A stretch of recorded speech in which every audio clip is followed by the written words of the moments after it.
negara itu tidaklah berdaulat kecuali dia mampu mengamankan seluruh pangannya dan pakannya dan sandangnya.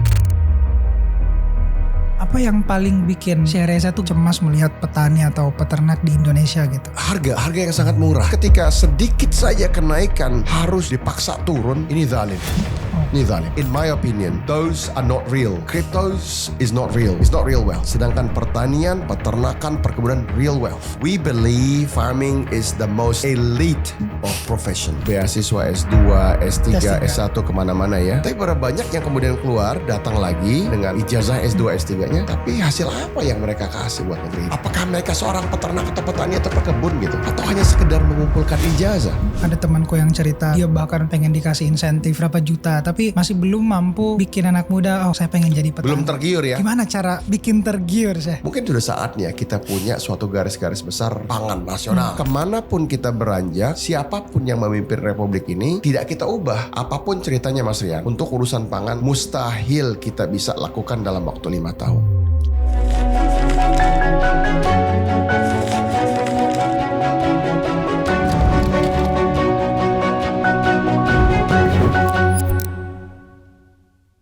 Syekh Dr. Reza Abdul Jabar, selamat datang di Cerita Masyarakat Syekh. Siap. Sebuah kehormatan. Karena kemarin kita sempat ketemu di New Zealand terus ketemu lagi. Siap. Alhamdulillah. Hari ini Syekh, Rian sebenarnya udah tahu apa yang Syekh udah lakukan di New Zealand sebagai pengusaha juga, sebagai pendakwa juga. Tapi Rian gak mau bahas itu. Siap. Kayak udah orang-orang kayaknya udah tahu deh siapa Syekh Dr. Reza gitu. Dan yang bikin kagum pertama kali Rian datang ke New Zealand itu ketika ngelihat Syekh Reza pakaian petani. Terus nanya, ternyata doktor di bidang agriculture science di New Zealand juga yang relate di bidangnya. Saya mau langsung ke pertanyaan ini Syekh. Siap. Apa yang dilihat New Zealand tentang pertanian tapi kayaknya belum dilihat Indonesia? Silakan Syekh. Mungkin New Zealand sadar betul kali ya. Dengan posisi geografisnya yang jauh, tidak punya sumber daya alam yang setara mungkin ya dengan Indonesia yang sangat kaya. Artinya bukan tidak punya, setiap belahan bumi itu punya kekayaan, tapi mungkin berbeda hasil gitu ya, dan berbeda cadangan minyak bumi misalnya, walaupun ada tidak banyak. Jadi New Zealand sadar betul bahwa di antara cara utama menjadikan negara itu maju adalah secara agriculture gitu. Jadi agriculture ini merupakan suatu cara di mana setelah Perang Dunia Pertama dan Kedua, New Zealand mengambil posisi sebagai penghasil makanan buat Eropa dan dunia saat ini. Jadi justru belakangan atau bahasa kita gini ya, keterpencilan New Zealand secara geografis menjadi keberkahan di sini. Karena setelah Perang Dunia Pertama dan Kedua itu memang New Zealand artinya steril dari kerusakan Perang Dunia kan. Sehingga ketika mereka tidak mampu menghasilkan pangan, New Zealand bisa. Lagi diulangi oleh Perang Korea, kemudian Perang Vietnam. Dan dari situ sepertinya New Zealand sadar bahwa agriculture ini merupakan cara terbaik untuk menjadikan suatu negara itu maju dengan tidak menjadi negara industri gitu. Karena umumnya negara maju itu negara industri atau paling tidak perspektif itulah yang hadir di benak masyarakat. Kita kalau maju harus industrialize ya. Bukan berarti tidak ada industri di Selandia Baru, tetapi penghasilan utamanya adalah food products. Siap. Syekh Reza kan udah mungkin lebih belasan tahun lah udah jadi petani, kemudian puluhan tahun. Nah, dan udah betul-betul kerja secara praktik, terutama juga mungkin tahu permasalahan di Indonesia apa dan ngelihat juga peluang di New Zealand. Mengapa kayak tadi Syekh Reza bilang kayak jadi petani atau farmer di New Zealand tuh kayak kesannya makmur gitu Syekh. Tapi kalau di Indonesia kesan petani selalu dijadikan mungkin pilihan terakhir gitu. Nah itu yang harus kita bahas kali ini insya Allah. Jadi subhanallah yang jadi isu ini adalah kesan tadi ya. kesan dan memang realitanya demikian. Jadi petani ini tidak diminati karena terkesan terbelakang, terkesan tidak maju, terkesan sebagai sebuah profesi yang tidak menjanjikan dan seterusnya. Kita bisa bahas dari dari banyak aspek, tapi aspek pertama tentulah ekonomi kan gitu ya. Jadi kenapa para petani di Selandia Baru merasa sebagai bisa dikatakan kelas 1 kan gitu ya. Kelas 1 ini gini, sebagai pembayar pajak terbesar, sebagai aset bangsa, food security dan kedaulatan pangan. Ya karena memang secara kenyataan di lapangan New Zealand ini dalam produk susu mengekspor majority of its production. Jadi memang sumber devisanya demikian, yang mana kemudian menjadikan para petani ya dalam tanda kutip makmur kan begitu. Kan ini kalau ketika seorang diajarkan suatu cara bertani, beternak dengan benar dan ekosistemnya sudah terwujud, dan kita menjadi penghasil protein terbaik di dunia ya, maka hasil akhirnya tidak perlu diragukan. Tentu dalam bahasannya ke Indonesia ini bahasan yang lebih panjang dan perlu kita petakan dulu di mana kita akan memulai. Tentu kita tidak ingin juga diskusi yang mana dia panjang tapi tidak menghasilkan. Nanti ada sisi regulasi, ada sisi food production, ada sisi SDM dan logistik dan selanjutnya. Tapi memang di atas kertas kita bisa lihat para petani di Selandia Baru dalam tanda kutip makmur. Seperti yang Rian sudah saksikan sendiri gitu ya. Dianya menguasai lahan-lahan terbaik. Jadi lahan-lahan terbaik yang ada di Selandia Baru itu milik petani. Gitu ya. Nanti tentu ada klasifikasinya, yang paling baik sekali menjadi peternakan sapi perah, yang nomor 2 menjadi peternakan atau pertanian gandum dan sejenisnya, yang ketiga dia menjadi lahan di mana dibesarkan sapi potong mungkin, atau yang keempat buat rusa, dan kelima buat domba yang ada di atas gunung yang sangat terjal gitu kan. Ini secara umum demikian klasifikasinya. Tapi memang ini in a nutshell, secara gamblang kita katakan bahwa memang ini urusan perut ini. Ini urusan ekonomi. Dan Selandia Baru kan penduduknya kalau nggak salah hampir mungkin 5 juta orang ya. 5 jutaan ya. Dan kayak aku bayangin kayak dengan 5 juta mereka bisa ekspor gila-gilaan dengan kapasitas kita, kekayaan kita secara manusia dan alam. Kenapa kita kayak masih bergantung dengan impor? Ini tentu kita lagi-lagi punya perspektif yang mungkin berbeda. Tapi kita juga mesti berhenti membahas kemajuan bangsa hanya bicara SDA. Ini kalau kami pribadi gitu ya. Karena kami merasa bahasan tentang SDA ini sudah berlangsung puluhan tahun. Benar ya? Benar. Bahkan bagi banyak negara ya, subhanallah,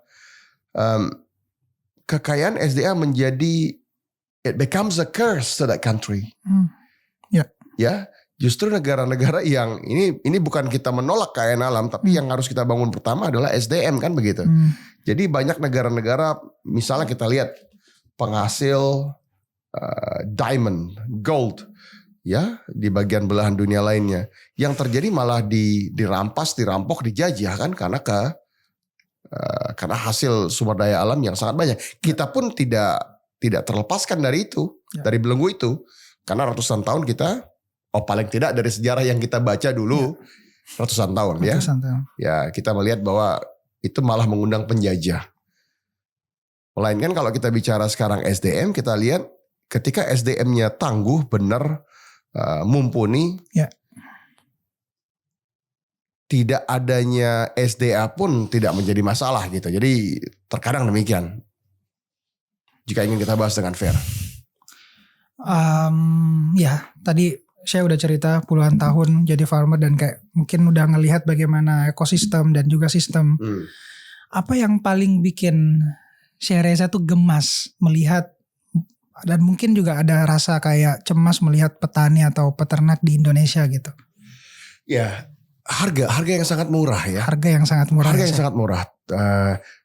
ini pengamatan pribadi. Yakni kalau kita lihat gini ya, ketika adanya komplain di tengah masyarakat tentang melonjaknya, tanda kutip lagi ya, harga beras Rp2.000, Rp3.000. Ini menggemaskan. Kenapa? Karena itu tidak seberapa sejatinya. Artinya biarkan saja pasar itu dengan regulatory-nya meregulate market, mengatur pasarnya sendiri. Karena jika harga naik sedikit saja ketika ada intervensi dari pemerintah, dalam hemat kami ini nggak bijaksana, Rian. Karena kalau kita lihat historically ya, pasar ini akan mengatur mekanismenya sendiri. Kita tentu tidak bicara tentang pasar yang sedang menumpuk makanan, tentu kita tidak setuju tentang itu.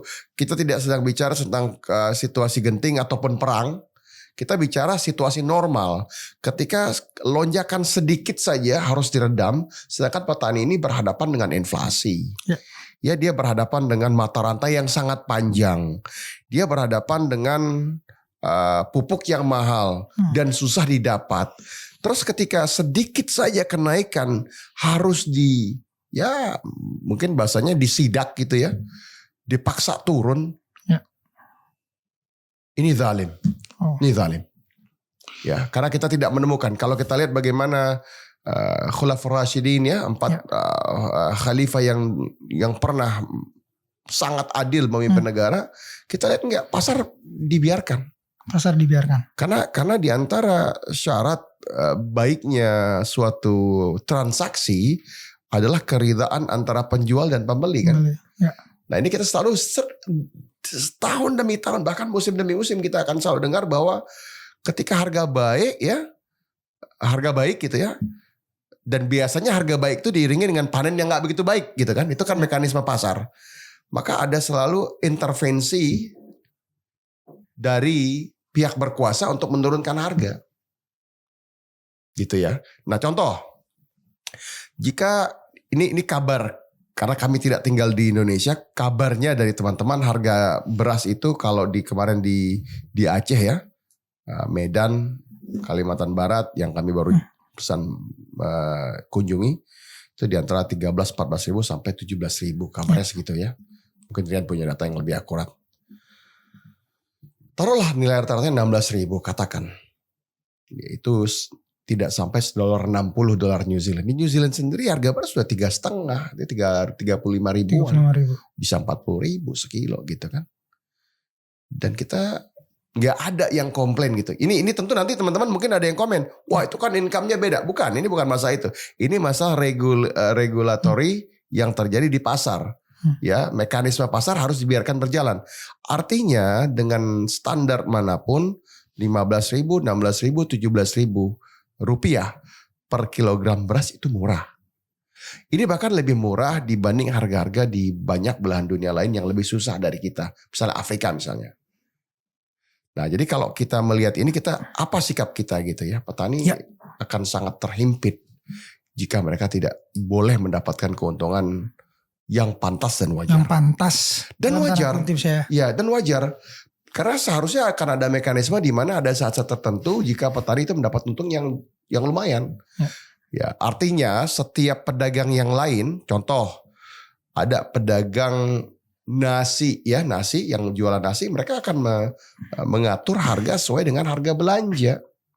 Ya, kalau bahasa kita gini, petani itu at the receiving end. Penerima saja.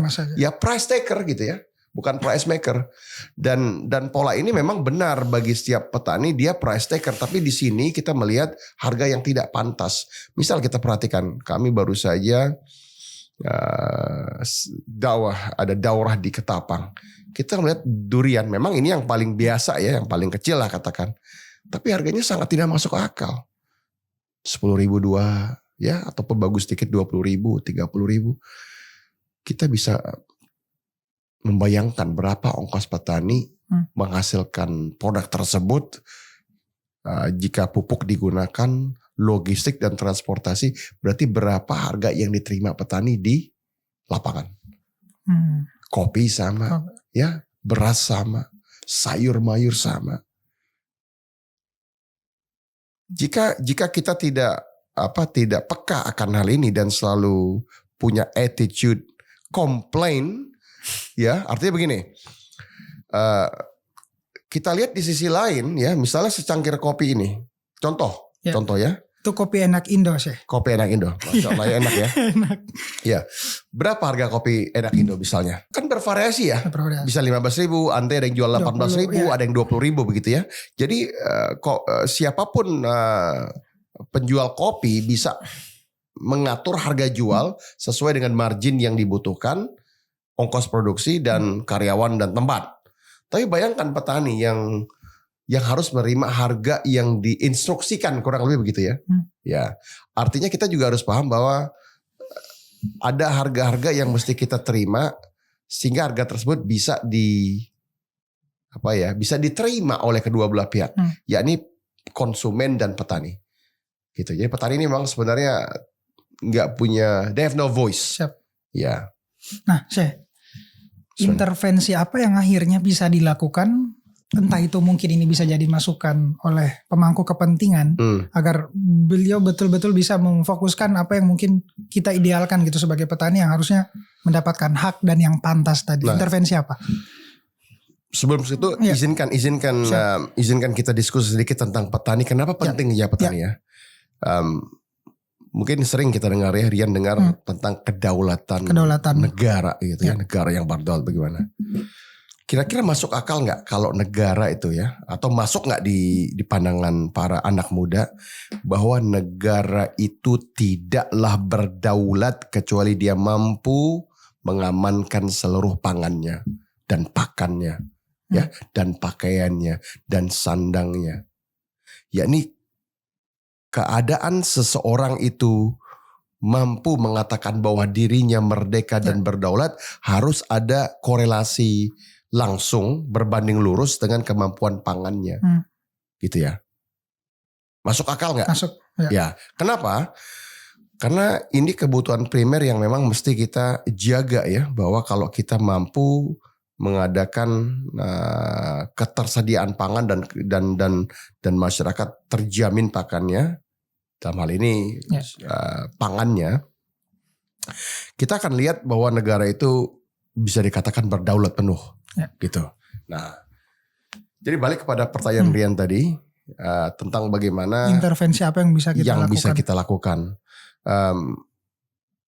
Memastikan bahwa jalur distribusi benih, pupuk, ketersediaan obat-obatan untuk produksi pangan itu tersedia dengan baik gitu.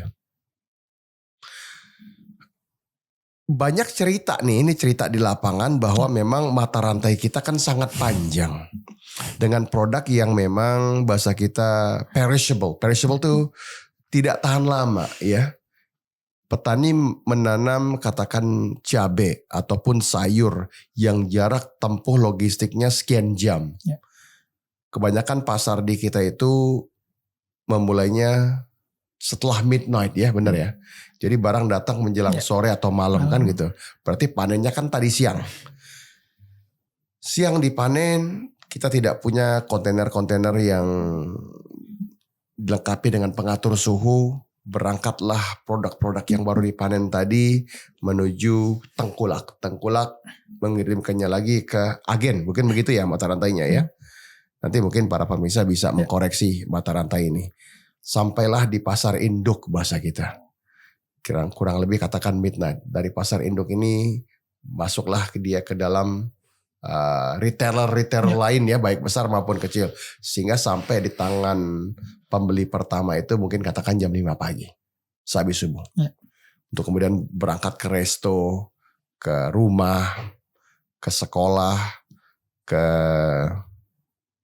tempat tujuan akhir. Pada saat dia dimasak untuk menjadi makanan siang, hampir 24 jam telah berlalu. Dan di antara kenyataan di lapangan itu adalah food waste. Wastage-nya itu termasuk yang tertinggi di negeri-negeri seperti kita. Karena mata rantainya yang sangat panjang dan jalur distribusinya yang tidak dilengkapi oleh truk-truk dengan pengatur suhu. Sehingga petani hanya mendapatkan, kan itu terhitung sebagai cost. Tengkulak juga membayar dengan perhitungan bahwa kalau akan ada wastage 20% atau 30%, maka harga pun disesuaikan. Itu satu hal yang mesti sama-sama kita cermati ya. Artinya kalau kita melihat ke dalam berarti harga itu tergerus lagi. Jalur transportasi juga menggerus margin petani. Tengkulak ke wholesaler akan mengatur margin mereka lagi. Jadi sehingga harga yang diterima petani sangatlah rendah. Gitu. Jadi intervensinya mesti memang harus dipikirkan bagaimana kita menyingkatkan mata rantai tersebut, ya, menjadikan pasar-pasar tradisional kita lebih lebih mumpuni dalam artian loading, unloading, logistik, pertukaran barang. Dan mungkin kalau memungkinkan ya itu tadi adanya pengatur suhu sehingga wastage kita ini bukan hanya masalah pertanian tapi ini juga waste yang harus kita sikapi secara environmental kan, secara lingkungan yang terbuang. Nah di sisi lain ketersediaan bibit dan pupuk juga harus kita perhatikan bersama kan, sehingga petani mampu menghasilkan produk terbaik yang memang bisa dibeli dengan harga pantas. Sisi lainnya kita juga melihat bahwa ada perubahan iklim yang sama-sama kita saksikan. Banyak daerah-daerah yang dahulu tidak pernah kita lihat atau jarang sekali kita lihat banjir, sekarang banjirnya terus-terusan. Ya dengan populasi manusia, dengan drainase yang tidak siap dan seluruhnya. Maka kesemuanya ini menjadi rintangan tersendiri kan, masing-masing menjadi rintangan yang menghambat proses produksi dan harga tertekan gitu. Balik lagi, jadi kalau kita mampu menghitung Rian, berapa harga per kilo dari sebuah produk pertanian atau hasil pertanian dan menghitung komposisinya dalam bentuk fertilizer atau pupuk yang diperlukan, maka kami sangat yakin gitu ya, kebanyakan petani tidak akan mampu mengabsorb cost tersebut. Artinya di sisi lain kita terbiasa dengan harga yang sangat murah. Dengan sangat murah. Dengan mungkin harga sangat murah tersebut tidak memperhatikan kelayakan dan kesejahteraan petani gitu. Makanya saya kayak ngelihat beberapa program pemerintah yang berusaha, which is bagus sebenarnya karena dia berjuang untuk bagaimana meregenerasi petani biar anak muda ini nih pengen ke sawah, pengen berkebun, pengen beternak, tapi rata-rata gagal. Ada temanku yang cerita kayak dia bahkan pengen dikasih insentif berapa juta, tapi masih belum mampu bikin anak muda saya pengen jadi petani. Belum tergiur ya, anak muda belum tergiur ya, Pak. Gimana cara bikin tergiur sih? Kira-kira. Ini memang menarik karena pada dasarnya memang terlihat secara umum ya, paling tidak secara umum bahwa profesi peternak, petani, pekebun di Indonesia tidak menjanjikan ya. Karena kita harus jujur, anak muda sangatlah pintar kan gitu ya untuk mampu menghitung bahasa kita income mungkin atau potensi income yang mungkin bisa didapatkan. Dan memang kenyataannya di lapangan income-nya sangat rendah.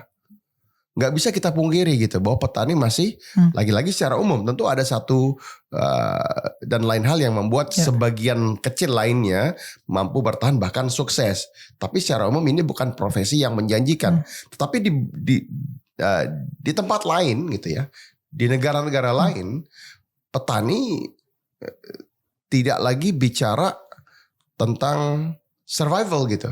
Melainkan petani mampu untuk exist, untuk bertani, untuk beternak, untuk berkebun dengan sistem yang modern, mampu meregenerasi generasinya walaupun masing-masing punya tantangan. Dan bisa invest dalam alat-alat pertanian terbaru itu kan cost-nya besar. Nggak mungkin kalau kita menghadapi suatu masalah saat ini gitu ya, dimana untuk survive aja susah, sehingga generasi mudanya mau masuk ke dalam pertanian. Bagaimana kita bisa membuat anak muda ini merasa tertarik atau tergiurkan untuk masuk ke dalam industri ini, suatu tantangan luar biasa. Ya nggak gampang gitu ya. Contoh. Kita tahu pada umumnya peternak ayam potong dalam siklusnya setahun mungkin ada yang 4, 5 atau 6 kali ya mengisi kandang. Kan tidak semuanya untung. Siklus itu diketahui para peternak. Ada 1 atau 2 yang mereka akan rugi. Mereka tahu itu. Ada 1 apa 2 di mana mereka akan untung lebih besar gitu ya. Dan ada 1 apa 2 misalkan ya, yang mana mereka bisa cuman bahasa kita apa ya, ya untung-untung tipis. Kan nggak mungkin ketika mereka menghadapi harga yang sangat baik, misalnya di musim-musim tertentu, misalnya Ramadan, misalnya Idul Fitri dan Idul Adha, atau masa-masa lain lah, libur anak sekolah ataupun akhir tahun. Ketika kita harus redam harga terbaik itu tanpa memperhatikan bahwa mereka juga punya 2 siklus lain yang mana mereka rugi ataupun sangat tipis untungnya, ini akan melemahkan petani. Banyak negara ya, contoh yang memang memang menjaga petaninya dengan harga yang sangat baik walaupun tidak ekonomis. Kita tidak sedang bicara itu ya, tapi itu merupakan contoh ekstrim. Misalnya di Skandinavia itu tetap ada produksi-produksi yang menurut kita nggak ekonomis itu. Harganya sangat tinggi, harus dibiayai pemerintah, tapi pengen tetap ada. Ini kan bahasa kita, ini kan defense. Ini pertahanan. Bahwa negara ingin menunjukkan bahwa negara itu juga mampu menghadirkan produk tersebut walaupun tidak ekonomis demi menjaga keselamatan pangan dan ketersediaan pangan. Artinya silahkan diproduksi berapapun harganya, kami siap mengganti ongkos produksi dengan margin kan gitu. Tentu kan itu kalau kita bicara ekonomi saja lebih murah untuk mengimpor saja kan. Ya, buat apa kita produksi suatu yang mahal?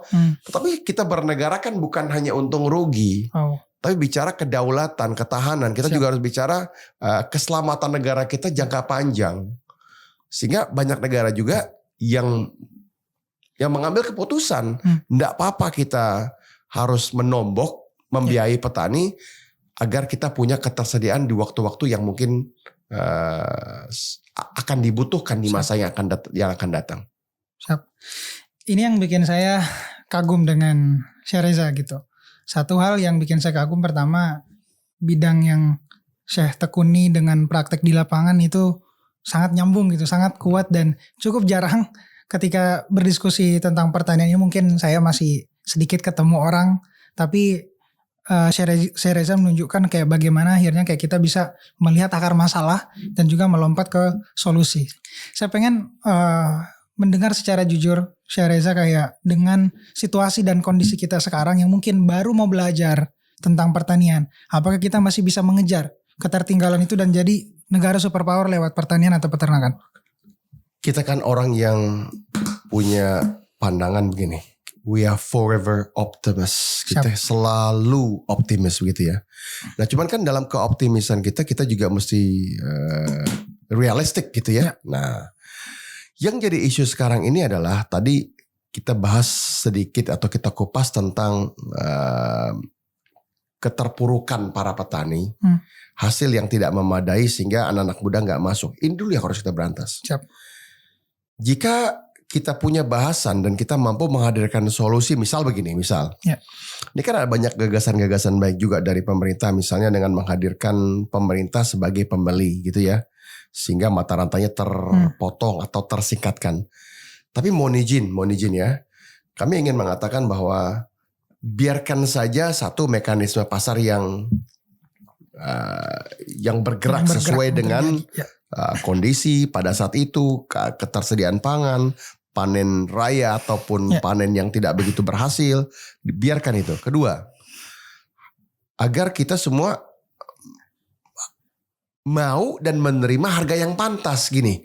Sekarang ini seolah-olah jika kenaikan sekian ribu rupiah saja, dia menjadi pokok bahasan yang panjang, komplain dari masyarakat, tanpa memandang bahwa kelayakan petani harus tercipta. Gitu. Seolah demikian, artinya kami memandangnya ini nggak perlu dibahas gitu. Jika harga harus naik 5.000, 3.000, 7.000, 10.000 tergantung barang ya, maka kita harus biarkan itu. Itu pertama. Kedua, Bagaimana kita bisa mengejar? Tentu kita selalu optimis bahwa kita bisa mengejar. Karena melihat begini, meninjau beberapa hal. Bukan hanya optimisme buta saja, kan tentu itu tidak pintar. Kita punya lokasi geografis yang luar biasa. Kita bisa dikatakan di tengah perdagangan dunia. Kemana-mana logistik kita akan sampai dengan gampang. Dibanding, bayangkan Selandia Baru di ujung. Semuanya serba mahal. Ya. Tapi Selandia Baru mampu merubah isolasi itu menjadi optimisme kan, bahkan menjadi kekuatan baru. Iya, jadi isolasinya menjadikan clean green image, isolasinya menjadikan New Zealand free dari keadaan dunia yang sedang bergejolak. Dijadikan positif gitu. Kita di tengah geografis yang sangat mendukung, dekat dengan negara jiran, dekat negara-negara lain. Ekspor kita mestinya logistiknya lebih murah. Iklim kita tidak 4 musim. Berarti setiap hari kita bisa menanam dan manen. Wah, kan itu keuntungan luar biasa ya. Air kita melimpah. Kita punya banyak air, kita punya banyak sungai. Hampir setiap spesies yang ada di negeri kita ini bisa tumbuh dengan baik kan gitu. Ini kan nggak semua negara punya. Lagipun di dalam iklim tropis, ongkos menanam selalu lebih murah dibanding tempat-tempat dengan negara-negara dengan suhu temperate ataupun subtemperate yang lebih dingin. Ongkosnya selalu lebih mahal. Kita akan selalu mampu mengejar dengan syarat. Ini pandangan ya, pandangan saja. Pandangan pribadi mungkin Mas Rian. Siap. Dulu kita kan pernah punya artinya garis-garis besar haluan negara ya. Kalau pas SD nih kita ingat ya. Jadi suatu program yang gak mungkin diganti gitu ya. Program dari pemerintah yang gak mungkin diganti. Jadi siapapun pemimpinnya, demikianlah Indonesia akan bergerak. Izin kami menyampaikan bahwa pangan kan kepentingan. Jadi sebagai seorang yang non political, tidak punya keberpihakan terhadap partai politik manapun ya. Pure professional gitu ya. Mungkin sudah saatnya kita punya suatu garis-garis besar pangan nasional misalnya gitu ya. Narasi besar ya. Narasi besar. Jadi kita setuju bahwa kemanapun kita beranjak ya, di fase manapun Indonesia akan berada, siapapun yang memimpin republik ini tidak kita ubah. Bahwa mungkin 5 tahun pertama kita menyiapkan blueprint yang benar-benar dahsyat. Bahwa kemana, apa yang ingin kita capai. Beraskah itu, sapi perahkah itu, sapi potongkah itu, domba dan ayamkah itu. Silakan yang kira-kira kita mampu dengan melihat dan merujuk kepada APBN kita. Jadi kita tidak perlu melakukan sesuatu yang kita tidak mampu atau sangat memaksakan diri gitu ya. Itu kita rumuskan, kemudian kita coba buatkan blueprint 5 tahun pertama, 5 tahun kedua, 5 tahun ketiga. Apapun ceritanya Mas Rian, untuk urusan pangan mustahil kita bisa lakukan dalam waktu 5 tahun. Terkadang narasi inilah yang sering ada gitu. Setiap kali ada pergantian pemimpin, berganti lagi dan setiap program yang ingin digaungkan terkesan bisa dicapai dalam waktu yang sangat singkat. Satu periode. Menurut hemat kami ini nggak realistis Mas. Ini nggak realistik. Kita harus bangun dulu ekosistem dari bawah, ya. Pahamkan kepada anak-anak muda bahwa bertani itu menjanjikan dengan seluruh proses yang harus kita tanggung bersama. Siapkan lahan-lahan. Ya mungkin kalau kita lihat ke belakang ya, mungkin Mas Rian ingat ya, yang program menanam jagung food estate ya. Iya, food estate. Iya, kita harus belajar dari situ. Ya, kalau kita lihat dari food estate yang sekian berapa ratusan juta. Atau bahkan jutaan hektar ya. Apakah itu bisa kita katakan berhasil? End resultnya kan tidak terkesan berhasil loh. Karena mungkin di sini soil science-nya tidak diperhatikan gitu ya. Drainasenya tidak diperhatikan gitu. Semuanya berjalan tetapi mungkin terlewatkan dalam banyak hal pengawasannya. Gitu ya. Nah ini, jadi mungkin skalanya kita perkecil tapi kita lakukan lebih sungguh-sungguh gitu ya, sungguh-sungguh. Ada keikhlasan lebih di situ. Ya kami berpandangan itu mungkin salah satu langkah. Jadi garis-garis besar pangan nasional. Ini kita diskusi kita ya, semoga menjadi kenyataan insya Allah. Dan siapapun penguasa dan yang memerintah, kan ini tidak akan merugikan siapapun jika kita menjadi penghasil pangan terbaik insya Allah. Benar tidak? Artinya tidak mungkin ini kontra dengan politik partai tanda kutip. Ya, rasanya tidak mungkin ada satu partai politik pun yang anti ini. Karena kita non politikal kan begitu. Kita ingin mencerdaskan bangsa, menjadikan bangsa ini tangguh, punya pangan yang mumpuni, punya stok pangan yang memang bisa kita harvest on demand. Itu yang mungkin kami pikir perlu disiapkan sehingga kita setuju gitu. Ada rancangan undang-undang yang memang akan berjalan sekian puluh tahun bahwa pangan nggak akan digubris, ini akan punya anggaran yang cukup dan diolah oleh orang-orang yang mampu dan memang kompeten di bidangnya. Mohon maaf ya Mas. Setuju. Kami terkadang bicara dengan bahasa kita yang dianggap pakar, tapi pakar ini seorang yang baru 2 tahun 3 tahun keluar dari universitas gitu ya. Dalam hati kami mereka bukan pakar, belum sampai kepada kepakaran gitu. Baru disebut pakar kalau gimana sih? Oke, ini lagi-lagi definisi pribadi ya. Seseorang dianggap pakar jika dia memang ada pengetahuan formal yang mumpuni dengan dengan pengalaman di bidang yang sama dan menghasilkan produk yang seharusnya dia produk itu dihasilkan. Jadi adanya gini ya, adanya ketersambungan antara bidang yang dia pelajari dengan bidang yang dia hasilkan gitu. Itu cukup menggetarkan dan semoga orang yang bekerja betul-betul kayak teresonansi sih. Ya, kan gini, kalau kita bicara ya di antara ini lagi-lagi sebuah masukan ya Mas. Kan banyak sekarang beasiswa S2, S3, S1 kemana-mana ya. Yang mungkin kalau kita ambil contoh karena kita sedang diskusi pertanian peternakan, kita lihat banyak di bidang itu kan gitu. Banyak. Tapi berapa banyak yang kemudian keluar datang lagi ya dengan ijazah S2, S3-nya. Tapi hasil apa yang mereka kasih buat negeri ini? Atau apakah mereka seorang peternak atau petani atau pekebun gitu? Atau hanya sekedar mengumpulkan ijazah? Yang mana mereka tidak pernah tahu bagaimana cara kerja traktor, cara kerja peternakan pertanian, bahkan tidak pernah jadi petani. Saya kagum sih pas saya ke New Zealand ke farmnya Syekh, itu tuh kan kayak aku nggak nyangka ternyata ada anak magang. Terus saya di sana nunjukin bahwa bertani seperti ini tuh seorang Indonesia itu menunjukkan bahwa ternyata ini salah satu cara untuk mereimajinasi pandangan kita tentang pertanian. Kami merasa berhutang budi ya dengan negeri yang sangat kita cintai Indonesia ini ya. Dan kita harus punya kontribusi dengan cara kita masing-masing Mas kan. Nah jadi dengan adanya adik-adik, anak-anak ini kita pengen agar kerjasama dengan beberapa universitas kampus ini merupakan bagian dari program studi mereka. Jadi kami akan menilai mereka, berkolaborasi dengan Kaprodi mereka, dengan Pak Dekan yang telah datang dan yang lain-lain tentunya. Agar apa yang mereka pelajari benar-benar nanti bisa mereka amalkan gitu. Walaupun ya beberapa bulan mungkin waktu yang sangat singkat ya Rian. Tetapi itulah yang bisa kami berikan saat ini. Mereka bisa lihat langsung bagaimana sistem itu berjalan. Mereka bisa punya sedikit pengalaman untuk melihat, meninjau dan mencoba mengamalkan sebagian daripada ilmu-ilmu yang saat ini mereka sedang pelajari.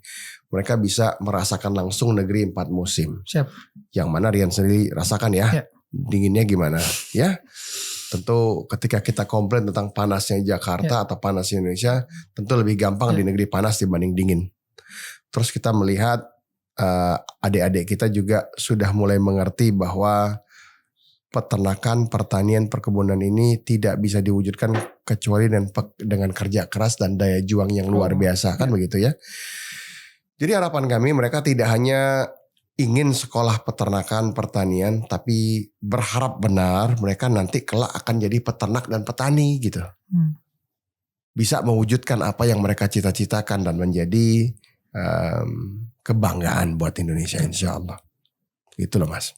Dan semua orang bisa punya kesempatan saya untuk belajar ke tempat saya juga.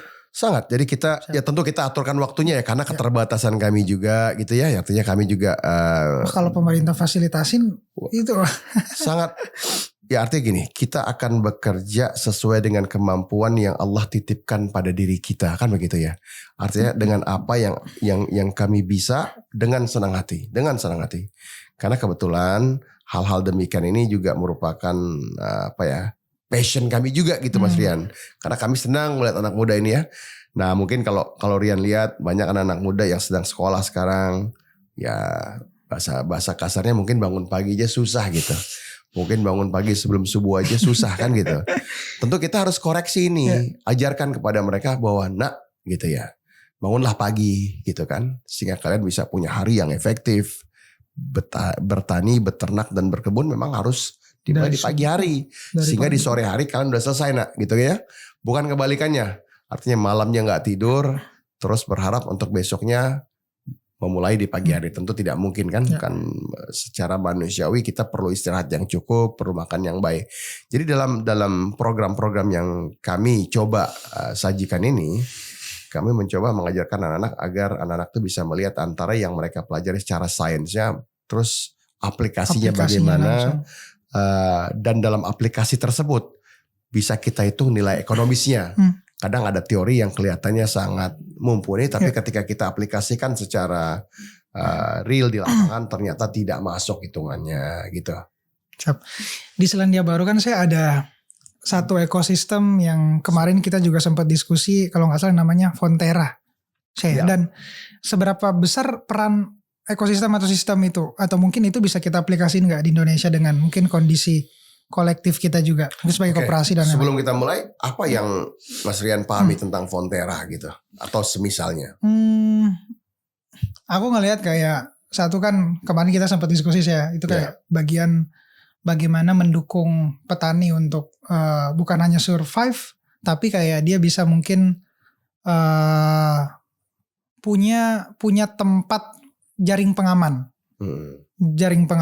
yang bisa dibilang menjamin ya tadi bicara soal kesejahteraan petani. Jadi izin ya kita mundur ke belakang sedikit. Fonterra itu insepsinya kurang lebih tahun berapa itu? Tahun 2000 mungkin. Kalau nggak salah begitu deh ya.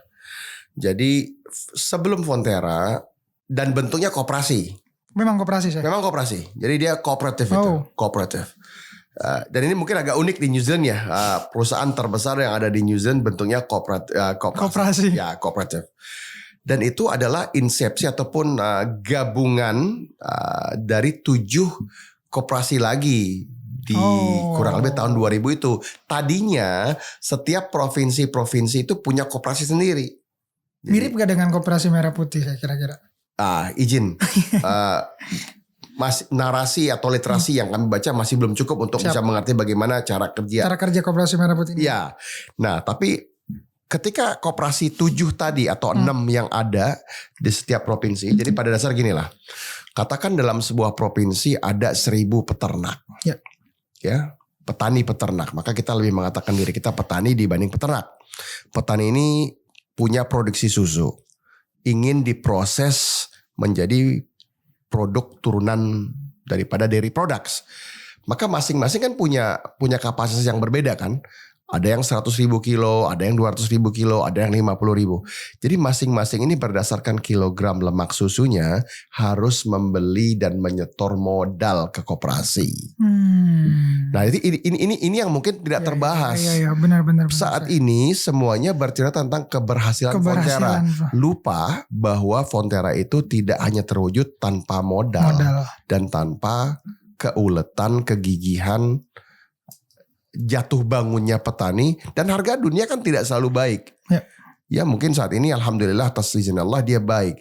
Tapi juga kita mengalami harga yang berfluktuasi. Nah maka para petani itu sangatlah resilient, sangatlah tangguh sebenarnya menghadapi gejolak pasar. Dengan tanpa ada mekanisme tambahan yang harus kita impose kepada petani. Ya gitu, artinya jadi petani udah cukup susah gitu. Udah cukup udah cukup menyita banyak tenaga dan pikiran. Nah jadi ketika tadi setiap provinsi punya koperasi-koperasi, ada modal yang disetorkan. Buat apa modal itu? Modal tersebutlah yang digunakan untuk proses pembikinan pabrik-pabrik susu. untuk beli tanker-tanker yang bisa mengambil susu, pendingin, pabrik keju, pabrik susu tepung dan seluruhnya. Ketika 7 atau seluruh provinsi tersebut berkata, yuk kita gabung aja yuk jadi perusahaan terbesar di Selandia Baru, maka terjadilah insepsinya ataupun terjadilah terkonsif lah gitu ya, terlahirlah Fonterra New Zealand dari seluruh provinsi atas sampai bawah menjadi satu entity dengan tetap berbasis kooperatif ataupun kooperasi dengan nama Fonterra, tapi sekarang dia berskala nasional. Yang mana secara nasional dia paling besar dan kemudian di kancah internasional Fonterra menjadi satu di antara raksasa atau gergasi perusahaan susu dunia. Itu konsepnya.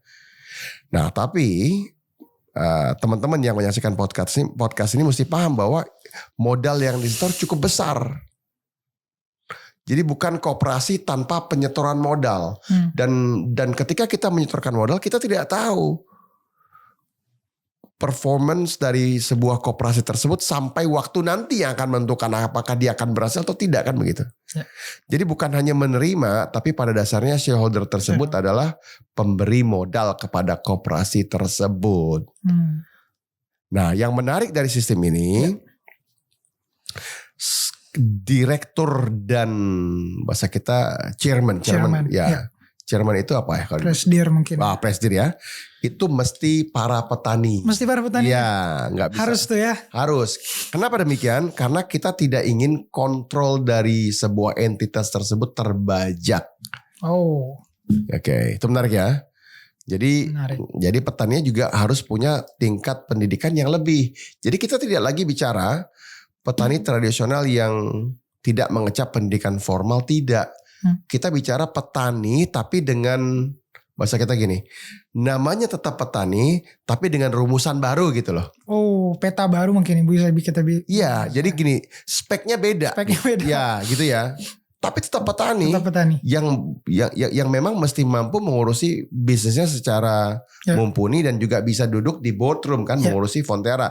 Nah, mungkin di Fonterra sekarang ada independent director. Kita perlu expertise tertentu. Kita hadirkan independent director, tetapi kontrolnya tetap milik petani dan tidak bisa dalam struktur Fonterra ya, tidak bisa mengambil kebijakan kecuali ia disetujui oleh shareholdernya dengan rasio paling tidak 2/3 mayoritas. Jadi Fonterra itu 2/3 majorities. Apapun yang diambil, menjual aset kah, membeli aset kah, dia harus ada voting 2/3 mayoritas. Itu loh. Dan tidak akan pernah listing di bursa saham. Tidak akan pernah? Iya. Alasannya sih? Karena kita tidak ingin diakuisisi oleh pihak luar. Gini, ada suatu perusahaan ini gini ya. Kadang-kadang kita merasa kita besar. Katakanlah Fonterra itu punya hasil sekian puluh miliar dolar per tahun ya. Anda lupa persisnya berapa. Tapi nilai Fonterra sendiri pasti kan berpuluh-puluh miliar dolar kan? Benar ya? Berapapun itu gitu ya. Kita merasa besar, kita merasa siapapun beli nggak akan mampu menguasai. Tapi hari ini banyak miliarder luar dalam bentuk miliarder US dollar yang punya kekayaan ratusan kan. Jadi kalaupun kita punya suatu entity atau entitas dengan aset nilai 100 miliar, ya bahasa kita ya sangat mungkin 4 orang kaya patungan 20-30 kebeli kita, benar tidak? Iya. Apa yang terjadi?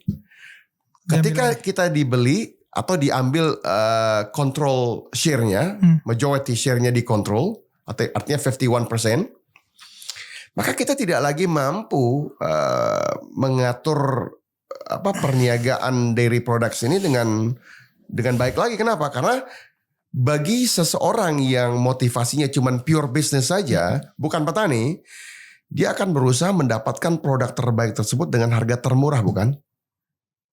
Sedangkan dalam bentuk atau in its current form, dalam kondisi sekarang, koperasi di New Zealand itu ingin menghasilkan produk susu terbaik dengan harga termahal. Kan gitu. Sehingga shareholdernya bisa mendapatkan kebaikan. Ini kan dua tujuan yang bertolak belakang. Bayangkan jika Mas Rian mempunyai modal sekian ratus miliar dolar ingin mengakuisisi. Karena mungkin di hilirnya punya perusahaan susu yang bisa memproses raw ingredients dari Fonterra tersebut. Apa yang terjadi? Mas Rian sangat mungkin akan berusaha membeli ke petani dengan harga termurah, kan gitu. Dan ini kan sedikit banyak yang terjadi di negara kita kan. Benar tidak? Benar. Jadi gini, harga sawit yang berfluktuasi harus berhadapan. Ini contoh misal kita bicara sawit ya, berfluktuasi dan rentan akan sedikit pencurian, artinya ninja sawit kalau pernah baca, ataupun gagal panen dan segala macam. Orang yang sama bisa invest katakan sekian puluh miliar lah ya, ini kan bukan modal yang tambah besar untuk bikin pabrik CPO atau mini CPO lah, ya. Mana yang lebih untung? Dengan tidak punya peternakan atau tidak punya perkebunan sawitnya sendiri, tidak berhadapan kita berhadapan dengan pagar yang bisa kita pagari dan cenderung lebih untung, dan berapapun harga sawit kita tinggal menghitung margin kan begitu. Nah kan petani nggak punya safety net ini. Safety net itu. Karena apa? Karena petani kan price taker. Nah, maka kehadiran Fonterra ini memang sesuatu yang sangat luar biasa. Bahkan bukan hanya Fonterra yang bentuknya kooperatif atau koperasi di Selandia Baru, banyak nanti. Pupuk misalnya Balance, dia juga kooperatif ataupun koperasi. Ravensdown juga sama. Jadi kita petani perlu pupuk.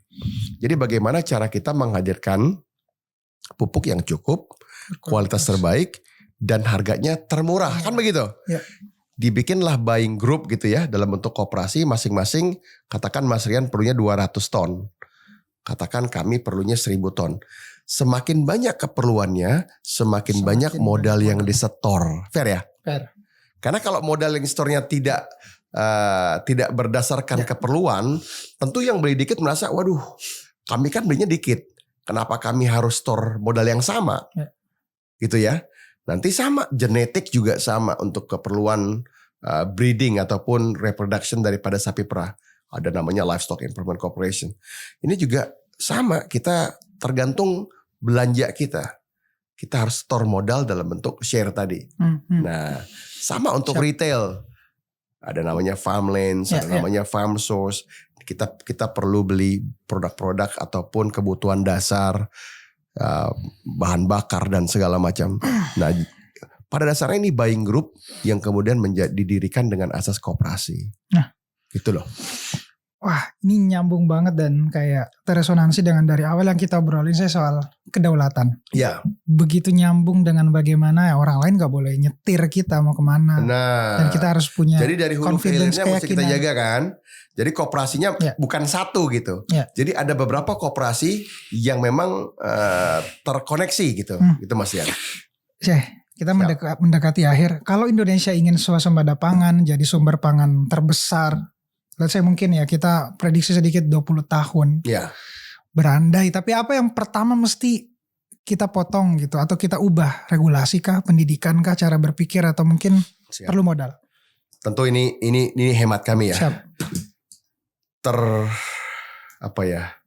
Termimpikan di benak ini menjadikan setiap fakultas pertanian peternakan itu menjadi yang paling elit di Republik ini, itu yang Anda mimpikan. Menarik. Ya. Jadi kalau hari ini ya, para anak-anak kita, adik-adik kita yang masuk ke jurusan pertanian peternakan ini, dari yang kami dengar, dari yang kami simpulkan, bahkan dari beberapa rektor, pada umumnya itu bukan pilihan pertama Mas Rian. Pilihan kedua, pilihan ketiga. Ya, jika kita ingin sesuatu itu menjadi sangat elit ya, tentu ini harus jadi kayak gimana ya? Sekarang apa sekolah yang paling elit di Indonesia yang paling dikejar? Misalkan. Mungkin sekarang kayak lebih ke sekolah-sekolah swasta. Enggak dalam bentuk pendirian pertanian. Enggak dalam bentuk perguruan tinggi. Ya mungkin UI, UGM ya. Ya ITB. Mungkin katakan kedokteran UI gitu ya. Bener ya? Ya. Atau kedokteran UGM. Ya. Mungkin enggak itu? Apakah itu strata tertinggi? Ya bisa dibilang. Dalam pendidikan. Top of mind lah. Top of mind, oke. Nah ini kami punya pandangan bahwa pertanian peternakan tuh sekeren itu gitu. Sekeren anak-anak muda yang ingin jadi dokter di UI dan di UGM. Oh, cara pikir. Bahkan mungkin ya teman-teman mungkin merasa bias, nggak apa-apa bias. Ya. Kalaupun bias kan itu hak kami juga untuk bias ya. We believe farming is the most elite of profession. Inilah profesi paling elit itu. Nah, jadi yang ingin kita masukkan ke dalam Fakultas Pertanian Peternakan itu adalah anak-anak muda yang paling elit. Elitnya bukan masalah kejuruan semata, tapi dalam bentuk daya juang, cara pikir dan benar-benar punya punya kegigihan kelak untuk bertani. Jadi katakanlah suatu universitas. Dan ini diskusi ini kayaknya sudah diterima beberapa universitas tinggi kita gitu. Siap. Bahkan beberapa sudah mengatakan sih silakan kalau mau dirubah, dirombak. Nggak, ini jujur ya. Dan ini angin segar. Ya. Jika kemarin ada beberapa universitas dengan intake pertanian peternakan katakan 300.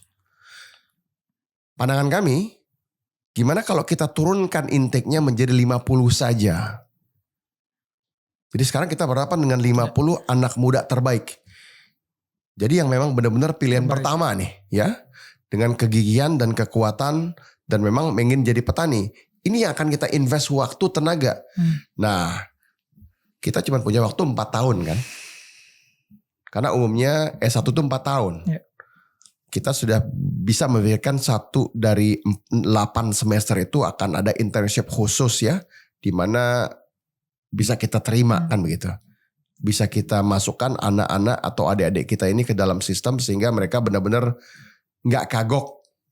Tidak lagi merasa hanya teori tok gitu ya. Di atas itu berarti resources yang saat ini kita punya, dana yang kita punya, fasilitas yang kita punya, lab yang kita punya, yang tadinya harus di-share ke 300 orang, sekarang bisa kita fokuskan ke 50 orang. Di antara observasi kami nih ya, kurikulumnya juga harus dirubah, Mas Rian. Ya. Begini Mas Rian, harus ada ketangkasan di situ. Misalnya mengelas, misalnya menyetir dengan benar. Karena mungkin Mas Rian juga banyak kan ketika kuliah. Ya. Berapa banyak teman-teman Mas Rian yang di universitas yang bisa nyetir benar. Nah itu kan harus kita, sedangkan kita akan jadikan mereka seorang peternak petani yang mana di situ ada traktor, di situ ada ATV, di situ ada side by side. Iya, dasar kan? Itu adalah bahasa kita fondasi dasar.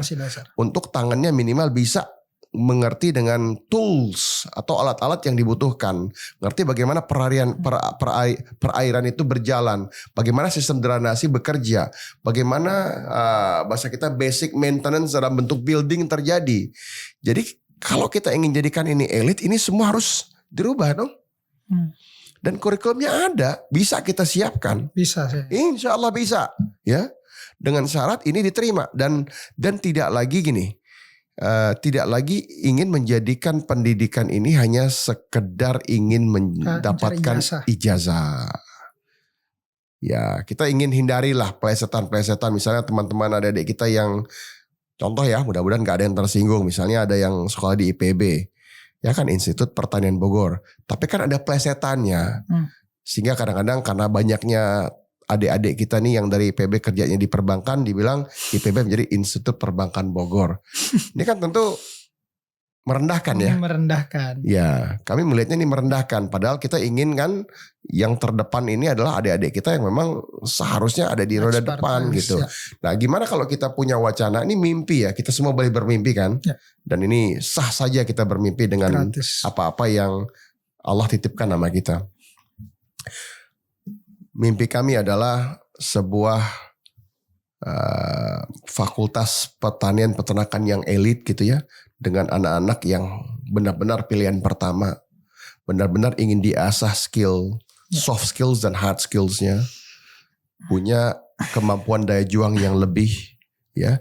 Siap benar-benar jadi peternak dan memang punya mimpi ingin merubah negeri ini dari sisi pertanian peternakan. Itu yang kami mimpikan. Ya dengan bahasa kita gini lah. Speknya kalau boleh spek Kopassus gitu. Gitu ya. Elit ya. Elit. Karena kemarin ketemu dengan beberapa komandan-komandan di daerah-daerah kebar kami itu TNI sendiri pun sudah punya divisi pangan. Pertanian. Jadi ya memang di dalam food production tuh TNI punya sekarang. Jadi bayangkan kalau kita bisa ya merangkul, mengajak, meyakinkan adik-adik kita, anak-anak kita ya di masa yang akan datang, mudah-mudahan tidak terlampau lama, untuk memang masuk ke program ini, benar-benar ingin jadi petani, peternak yang mumpuni gitu, dengan skill set yang luar biasa. Bahasa kita gini lah, kalau TNI bisa mendapatkan medali-medali penghargaan, bukankah sepantasnya para penghasil pangan juga mendapatkan penghargaan? Bukankah para petani-petani kita yang bermandikan peluh, berjibaku dari subuh sampai sore siang itu pantas mendapatkan hal yang sama? Mereka tidak dapat kesempatan yang sama. Mereka belum diberikan kesempatan yang sama. Bahkan pada banyak kejadian mereka bahkan tidak dapat harga yang pantas dari apa yang mereka produksi. Dan kita menikmati semua itu. Iya, dan kita menikmati semua itu seolah itu adalah kepantasan gitu ya. Kita merasa bergejolaknya atau gini ya, atau merangkaknya harga 1.000-2.000 sekilo menjadi suatu masalah. Pandangan kami jangan jadikan bergeraknya harga ya yang notabene sangat-sangat minim itu menjadi suatu bahasan, sehingga itu seolah gini loh, ada fenomena jika harga merangkak 2.000, 3.000, ini khususnya beras ya, sehingga harus menjadi atensi nasional gitu. Kami hakul yakin bergeraknya harga pangan sekian ribu rupiah itu tidak berimbas apa-apa. Lagi-lagi di posisi yang mungkin tidak populer ya, dan tidak populis. Tapi jika kita ingin petani kita mendapatkan kehidupan, kita juga harus terima dan membayar mereka dengan harga yang pantas. Perhatikan harga buah-buahan yang kita lihat. Tadi kita sempat bicara tentang harga mangga. Itu harga gak gerak. Dari 5 tahun bahkan 10 tahun harganya segitu-segitu aja. Bayangkan di saat yang sama inflasi sudah berapa persen. Ya, harga sewa sudah berapa persen. UMR aja udah naik berapa persen. Setiap tahun. Jangan-jangan petani kita UMR-nya gak dapat. Jangan-jangan. Sedangkan mereka punya sawah, punya kebun, punya ladang. Dan kerja setiap hari. Ini menyedihkan. Syekh, terakhir. Siap. Satu kalimat yang mungkin bisa jadi obat. Mungkin menenangkan gak apa-apa, tapi kita ingin bagaimana meyakinkan terutama generasi muda. Syekh dan saya cukup jauh sebenarnya, tapi kita punya sedikit resonansi bahwa Indonesia bisa jadi negara superpower ketika kita fokus dengan jati diri kita. Negara yang maju itu tidaklah harus selalu menjadi negara industri.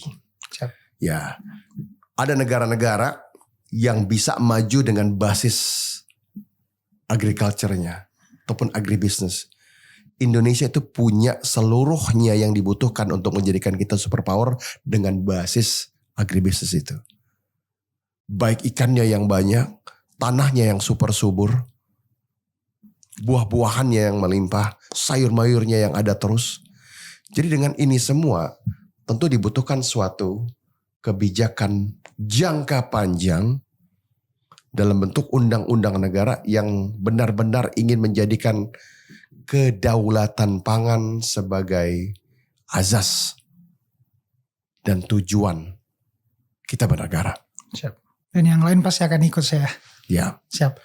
Jadi ketika kita punya anak-anak muda yang bisa bergerak dan merasa tergerakkan dan bisa hidup layak dan bahkan di atas kelayak gitu ya, artinya sangat makmur insya Allah. Ini beda loh Mas Rian. Memang ini di ujung acara ya. Ketika petani yang memegang uang, ketika petani yang diuntungkan dengan hasil buminya, itu baik buat negara kita. Karena petani tidak mungkin memegang uangnya lama. Karena petani bukan, ini lagi-lagi bukan head buat teman-teman yang ada di bursa ataupun kripto ya. Tapi in my opinion, those are not real. Cryptos is not real. It's not real wealth. Oke, sedangkan pertanian, peternakan, perkebunan real wealth. Aset nyata itu dan pasti bergerak ekonomi kita dengan lebih dahsyat lagi. Karena petani tidak mungkin menyimpan uang lama kecuali dia akan beli pupuk. Dia akan memperbaiki sawahnya. Dia akan beli logistik. Dia akan memperbaiki kendaraan. Dia akan bayar tukang untuk merapikan tempatnya. Akan ada pembibitan. Akan ada employment. Akan ada lapangan pekerjaan yang dia bukakan. Benar tidak? Ya. Akan ada pendidikan yang ia bayarkan.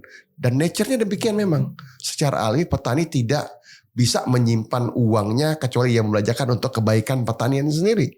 Coba lihat, industri mana yang bisa menyamai pertanian peternakan dalam hal memakmurkan negara? Who can come close? Artinya industri yang lain ya sangat mungkin hanya mengandalkan transaksi satu saja atau satu saja transaksi. Ya. Dia mengimpor kemudian menjual mengambil margin kan, dan sangat mungkin kalaupun dia memilih untuk membelanjakan produk tersebut untuk produk impor lagi bisa dong.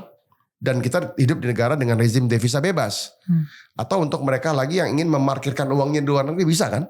Tapi petani kan gak punya opsi itu. Jadi orang yang paling pantas dalam pandangan kami menyimpan uangnya adalah petani. Karena pasti semuanya kebagian. Bergeraknya di dalam negeri itu. Gak mungkin petani dengan ekosistemnya tidak membelanjakan lagi, itu gak mungkin.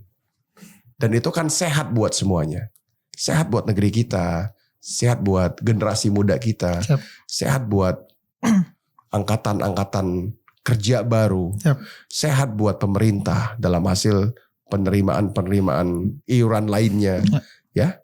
Dan tentunya sehat dalam urusan ketahanan pangan dan sandang buat negeri kita, insya Allah. Terima kasih. Sama-sama. Saya Dr. Reza atas pencerahannya dan menyempatkan waktu di tengah kesibukan dari New Zealand. Ntar balik lagi dan insya Allah sebuah kehormatan sih. Semoga nanti teman-teman juga bisa melihat langsung bagaimana sebuah negara bisa jadi superpower karena agriculture. Dan ini kan belief ya. Ini kayak gini ya. Kayak kita bicara suatu keimanan ya, bisa kita katakan ya.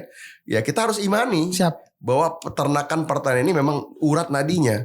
Kalau sekarang kita gaungkan UMKM, maka yuk UMKM-nya dibarengi dengan pertanian, peternakan, perkebunan, sehingga nyambung nih hasil bumi. Ya, karena kita emang sangat kaya di urusan itu, insya Allah. Terima kasih buat teman-teman Cerita Masyarakat yang sudah menonton sampai akhir, dan Kopi Enak Indo juga ini tentu dari petani. Bagi teman-teman yang suka ngopi, kalian bisa langsung cari kopinya, lokasinya di Ben Hill. Sampai ketemu di Cerita Masyarakat selanjutnya. Terima kasih.